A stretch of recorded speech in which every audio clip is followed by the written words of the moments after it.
For me, it starts with my dad. This is a picture of my dad taken a couple of years ago. He recently passed away last year.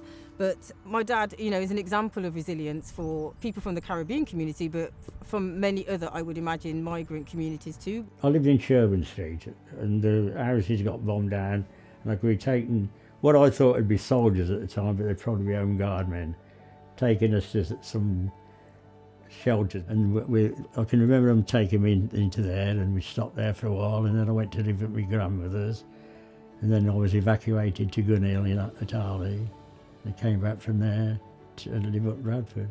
Resilience felt to be the right word because of how the city grew back after the Second World War. It wasn't just putting back in place what was there before, it was thinking about what makes the world a better place. I think because we were able to pick ourselves up so quickly and rebuild ourselves as a city and show our resilience, we were able to offer that helping hand out to Stalingrad, and then it turned into a similar thing for places like Dresden, Lidice, all these places, and I think that just shows our resilience.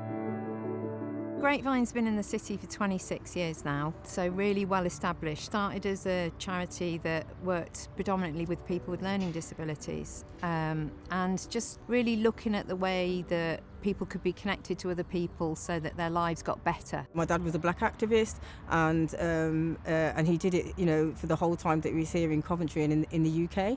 And without realising it, he'd obviously had a big impact on my outlook and how I perceive myself, but also about the injustices that I felt I was experiencing as a black person, but also as a woman. Resilience to me isn't just about how we can pick ourselves up, but also how we can help the others do the same. When people realise that they have an element of power to make change, it's the most wonderful thing.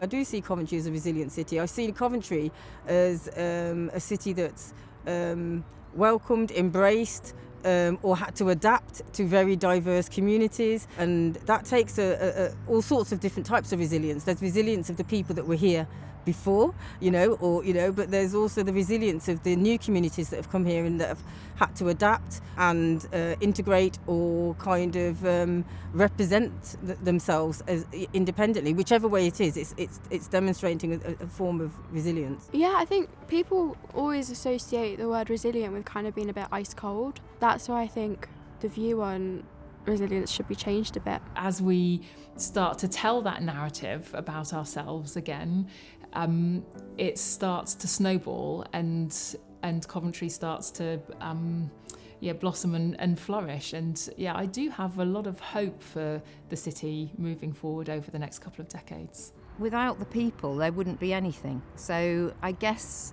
I see it as like we're the stewards of this. So we're trying to create this movement to end isolation called Connecting for Good. And the people are the ones that bring it. They're the ones that create the energy, and we're the ones that are there just stewarding what's happening. When I was 17, I joined a black women's organisation in Coventry called Osaba Women's Centre, and found I had lots in common. It gave me a really good feeling about myself.